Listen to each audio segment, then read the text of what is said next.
다 함께 기도하심으로 4월 8일 화요일 매일 예배 시작하겠습니다. 기도합니다. 하나님 감사합니다. 오늘도 하나님께서 우리에게 호흡을 허락하시고 우리의 생명을 하루 더 연장시켜 주시고 오늘도 하나님의 보호하심과 주의 날개 아래 거하게 하시니 감사합니다.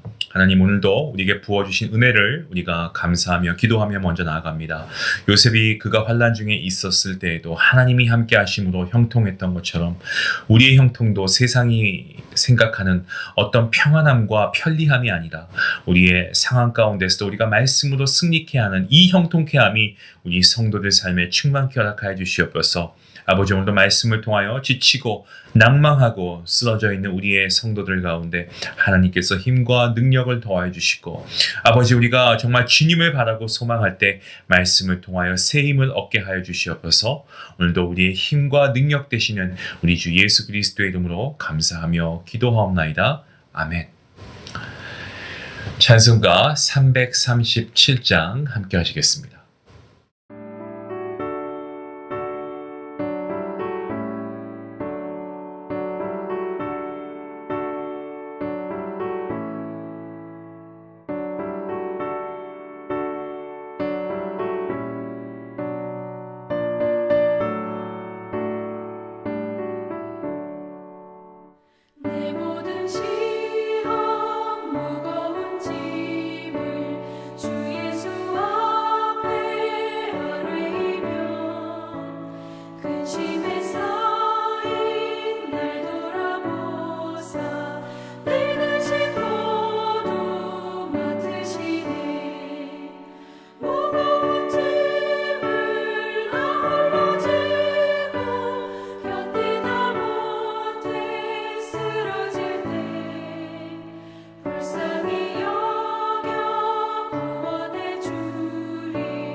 오늘 하나님 말씀은 어제에 이어서 민수기 11장입니다.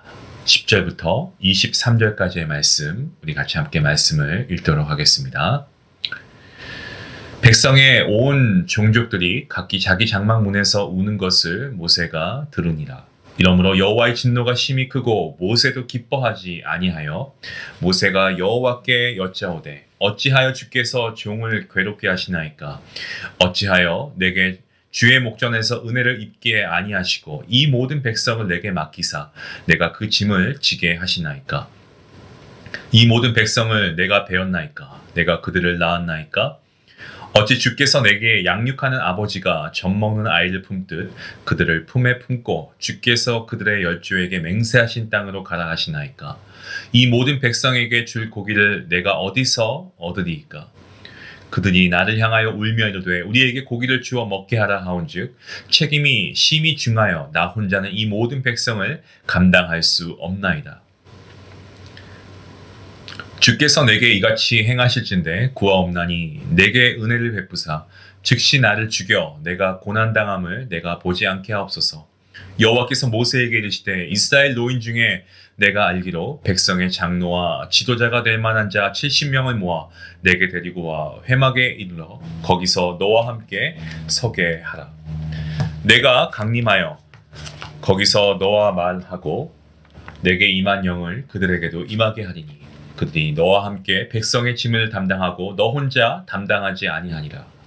또 백성에게 이르기를 너희의 몸을 거룩히 하여 내일 고기 먹기를 기다리라. 너희가 울며 이르기를 누가 우리에게 고기를 주어 먹게 하랴? 애굽에 있을 때에 우리에게 주었다 하는 말이 여호와께 들렸으므로 여호와께서 너희에게 고기를 주어 먹게 하실 것이라. 하루나 이틀이나 닷새나 열흘이나 20날만 먹을 뿐 아니라 냄새도 싫어하기까지 한 달 동안 먹게 하실 것이니 이는 너희가 너희 중에 계시는 여호와를 멸시하고 그 앞에서 울며 이르기를 우리가 어찌하여 애굽에서 나왔던가 함이라 하라. 모세가 이르되 나와 함께 있는 이 백성의 보행자가 60만 명이온데 주의 말씀이 한 달 동안 고기를 주어 먹게 하겠다 하시오니 그들을 위하여 양떼와 소떼를 잡은들 조카오며 바다의 모든 고기를 모은들 조카오리이까? 여호와께서 모세에게 이르시되 여호와의 손이 짧으냐? 내가 이제 내 말이 내게 응하는 여부를 보리라. 아멘. 이스라엘 백성들 광야 생활 가운데 그동안 하나님께서 행하신 놀라운 이적과 기사들을 경험했습니다. 하나님께서는 완악한 바로의 마음을 돌리기 위해서 애굽에 10가지 재앙을 내리신 것을 시작으로 출애굽시키시고 그리고 그들의 광야 생활 가운데 하나님께서 함께 하셨습니다. 하나님의 임재를 상징하는 구름으로 낮과 밤에도 그들을 인도하셨고요. 매일 만나를 통해서 그들에게 음식물도 공급하셨습니다. 사실 광야 가운데서 그들이 살아가는 것은 매일매일의 기적이 아닐 수가 없었죠. 하지만 그들은 어떡합니까? 계속 하나님 앞에 원망합니다. 하나님께 받은 10,000가지 은혜를 감격하지 않습니다. 감사하지 않습니다. 오늘 말씀을 보시면 만나밖에 먹지 못해서 이제 고기가 먹고 싶습니다. 저희식으로 하면 반찬 투정하는 거죠. 하나님께 울며 불며 원망하고 있습니다. 이에 리더인 모세는 어떡합니까? 백성들을 보면서 이 부담감을 느끼고 자기 연민에 빠지게 됩니다. 그 책임이 너무 중하다 보니까 혼자서는 감당할 수 없다라고 하나님께 탄식하고 있죠. 그래서 본문 16절 말씀을 보시면 하나님께서는 그러한 모세의 탄식을 들으시고 이 모세에게 70명의 장로와 지도자들을 세우게 하십니다. 그리고 18절 말씀에서 하나님은 앞으로 이스라엘 백성에게 고기가 정말 질릴 만큼 이 한 달 동안 고기를 먹게 해주시겠다라고 말씀하십니다. 앞서 말씀드린 대로 하나님께서 모세에게 장로와 지도자가 될 만한 70명을 세우게 하시는데요. 하나님께서 모세에게 임했던 그 영을 그들에게도 임하게 하십니다. 그래서 모세와 함께 그 책임을 나누어서 감당하게 말씀하시죠. 그러니까 모세와 함께 그 짐을 나누어지게 하신 겁니다. 사실 아무리 능력 있는 지도자라고 해도 처음에 얼마 동안은 버틸 수 있을지 모르겠습니다. 하지만 혼자서 계속해서 무거운 짐을 지고 있으면 버티고 버티다가 언젠가는 무너질 수밖에 없습니다. 하지만 함께 동역하고 힘을 모아 돕는 사람들이 곁에 있을 때는요, 쉽게 무너지지 않고 이 롱런 할 수가 있는 거죠. 그래서 우리가 무슨 일을 하든지 간에 독불장군으로 살아가는 것, 이 독불장군이 되어서 나 혼자 하면 할 수 있어, 뭐 이런 독불장군의 모습으로 살아가는 것이 아니고요. 우리가 좀 주변 사람들을 잘 돌아보고 우리가 함께 소통하면서 서로가 함께 동역하고 도울 수 있는 모습이 필요합니다. 하나님께서 우리에게 주신 가장 세심하고 따뜻한 응답은 함께 짐을 나누어질 사람을 세워주시는 겁니다. 자, 그런데 여기서 핵심이 되는 것은요, 사람이 아니고요, 바로 하나님입니다. 하나님께서 임재하시고 하나님께서 강림하시고 하나님의 영이 임하셨을 때 이 사람과 사람 사이도 의미가 있다라는 것이죠. 때문에 우리가 가장 먼저 의지해야 할 것은요, 인간이 아닙니다. 사람이 아니고 그 사람을 세우신 하나님이심을 우리가 기억해야 됩니다. 사람들과 힘을 모아야 할 때는 하나님께서 강림하시고 성령을 부어주실 수 있도록 우리가 그렇게 기도하는 모습이 필요합니다. 반대로 우리가 누군가로부터 이 사람 때문에, 이 관계 때문에 상처받고 넘어졌을 때에도 하나님께서 주인 되신 이런 인간관계 안에서 회복되는 역사가, 우리가 기도할 때에 이런 역사가 일어날 수가 있습니다. 때문에 우리는 기도해야 한다는 거죠. 자, 제가 앞에 서두에서 말씀드린 것처럼 이스라엘 백성들 지금 반찬 투정한다라고 했습니다. 이 18절 말씀만을 우리가 얼핏 보면은 반찬 투정하면서 고기를 요구하는 이스라엘 백성들의 요구를 하나님께서 잘 들어주시겠다라는 것처럼 보일 수 있습니다. 하지만 20절 말씀에 보시면 냄새가 싫어지기까지 한 달 동안 먹게 하신다라고 하시죠. 자, 그런데 오늘 말씀 중에 이러한 표현의 말씀이 있습니다. 너희 중에 계시는 여호와를 멸시하고라는 표현. 하나님께서 이스라엘 백성들에게 얼마나 큰 실망을 하셨나라는 것을 우리가 이 대목을 통해 알 수가 있습니다.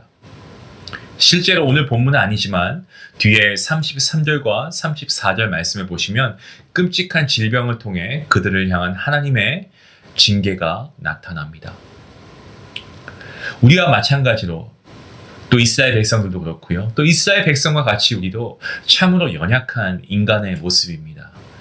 우리도 때론 반찬 투정할 수 있고요. 하나님께 무언가 필요한 것을 요청할 수 있습니다. 하지만 물에 빠진 사람 기껏 구해주니까 보따리 내놓으라, 이런 식으로 하나님을 향한 어떤 그런 원망과 불평을 하는 것은, 그럼 오늘 이스라엘 백성을 통해서 보게 되는 것이 뭡니까?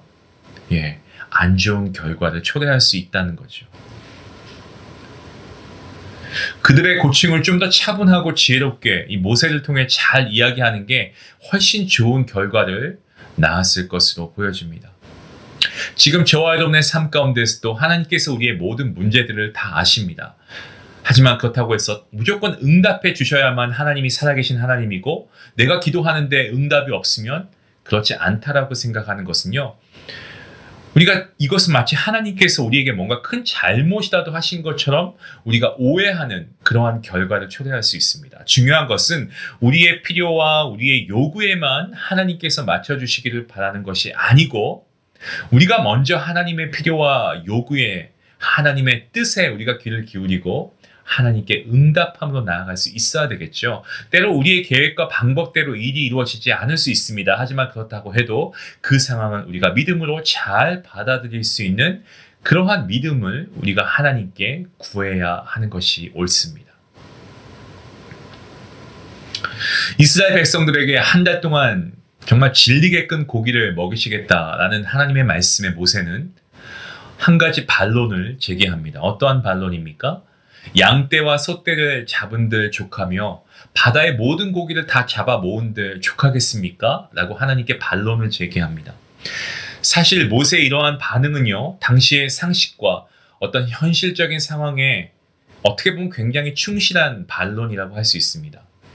오늘 말씀을 통해 우리가 알 수 있는 것처럼 이스라엘 백성들 장정만 여러분 60만 명이었습니다. 전체 인구는 약 200만 명입니다. 이렇게 우리가 셀래야 셀 수도 없는 이런 숫자, 어마어마한 수의 사람들이 광야에서 한 번 고기를 먹는다는 것은요, 이거는 그냥 보통 기적으로는 도저히 있을 수가 없는 일 아니겠습니까? 그런데 하나님께서는 무려 한 달 동안이나 이스라엘 백성에게 고기를 질리게 먹여주시겠다고 하시고 계십니다. 이 모세가 본인의 어떤 이성적인 사고로 하나님께서 어떻게 하실지 도저히 이게 이해가 안 되는 그런 상황입니다. 모세의 반론에 대해서 하나님께서는 질문을 던지십니다. 여호와의 손이 짧으냐? 자, 여기에서 여호와의 손은 하나님의 능력을 나타내는 표현입니다. 무슨 말씀입니까? 손이 짧다는 것은 능력이 없냐라고 하나님께서 물으시는 거죠. 내가 지금 이렇게까지 너희에게 놀라운 이적들을 셀 수 없이 경험하게 했는데 정말 내가 그만한 능력이 없다고 생각하냐? 모세에게 반문하시는 거예요. 이스라엘의 출애굽, 전적으로 전능하신 하나님의 구원의 능력입니다. 하나님께서는 강한 손과 그 펴신 팔로 이적과 기사를 행하시고 이스라엘 백성들 애굽에서 구원하셨습니다. 그리고 홍해에서 애굽의 군대를 바다에 수장시키신 분도 하나님의 능력입니다. 뿐만 아닙니다. 하나님께서 광야에서 매일같이 만나를 내려주시고 반석에서 물을 내시고 이스라엘 백성의 배고픔과 목마름을 동시에 해결해 주셨습니다. 이스라엘 아말렉의 공격으로부터도 구원해 주셨고 정말 하나님의 놀라운 능력의 구원의 손길은 계속해서 이어지고 있죠. 하나님께서 모세에게 던지신 이 질문, 여호와의 손이 짧으냐라는 질문은요, 이게 어떠한 의미겠습니까, 여러분? 모세가 다시금 하나님의 능력을 상기해보고 하나님을 온전히 신뢰하기를 원하시는 질문입니다. 여러분, 어쩌면 우리도 눈을 들어서 하나님을 바라보지 못하고 지금 우리 앞에 보이는 현실적인 상황을 바라보고 있다면 모세와 똑같은 반응을 보일 수밖에 없습니다. 하나님의 능력을 우리가 의심하고 우리의 이성 안에 가두어 버리면, 하나님의 능력을 우리의 생각과 이성이라고 하는 이 상자 안에 가둬 버리면 우리가 이렇게 단정 지을 수밖에 없죠. 하나님의 능력을 우리가 제한합니다. 하나님의 능력을 마음대로 우리가 제한해 버리는 겁니다. 분명한 것은 우리의 생각으로 할 수 없다고 해도 하나님은 불가능이 없으십니다. 하나님의 능력은 결코 하찮은 인간의 이성 안에 머무를 수 없습니다. 하나님은 지금도 우리에게 여호와의 손이 짧으냐라고 묻고 계십니다. 여러분에게 묻고 계시고 저에게 묻고 계십니다. 우리가 상황과 환경에 따라 하나님을 향한 태도가 바뀔지는 몰라도 여러분, 여호와 하나님의 손은 결코 짧지 않습니다. 그래서 우리는 어떠한 상황 가운데서도 어떠한 환경 속에서도 우리를 위해 일하시고 역사하시는 하나님을 끝까지 믿고 신뢰할 수 있어야 되겠습니다. 성도 여러분, 우리의 도움은 천지를 지으신 여호와께로부터 오는 줄로 믿습니다. 우리의 눈을 들어 하나님만을 바라보시기 바랍니다. 하나님을 우리가 바라보고 우리가 이 상황을 보지 않고 하나님을 바라보고 우리가 하나님의 주시는 그 믿음 가운데 우리에게 맡겨주신 소명 잘 감당하는 그러한 주님의 신실한 제자의 삶을 살아갈 수 있기를 간절히 기도합니다. 기도하시겠습니다. 하나님 감사합니다. 지금까지 지내온 것 모든 것 하나님의 은혜인 줄 믿습니다. 우리를 지금까지 인도해 주신 분 하나님이시고 우리를 보호해 주신 분 하나님이시고 내가 이 자리에 지금 있기까지 나를 도우신 분 하나님이신 줄 믿습니다. 때론 광야와 같은 우리의 상황 가운데에서도 주님 우리의 눈을 들어서 하나님 한 분만을 바라보게 해주시고 하나님 아버지로 인하여서 우리가 기뻐하고 감사가 넘치는 삶을 살아갈 수 있도록 인도하여 주시옵소서. 감사함이 예수님의 이름으로 기도하옵나이다. 아멘. 오늘 말씀을 통해서 여러분 우리가 이 광야와 같은 인생을 살아가는 동안에 우리가 정말 삶의 자리에서 하나님을 전적으로 신뢰하고 있는가 우리 스스로에게 질문해 보면 그렇지 않을 때가 많이 있죠. 오늘 말씀을 통해서 우리가 다시 한번 믿음으로 결단하십시다. 하나님을 전적으로 신뢰할 수 있는 우리 모두가 될 수 있길 간절히 소원합니다. 우리 같이 함께 말씀을 생각하시면서 기도하시겠습니다.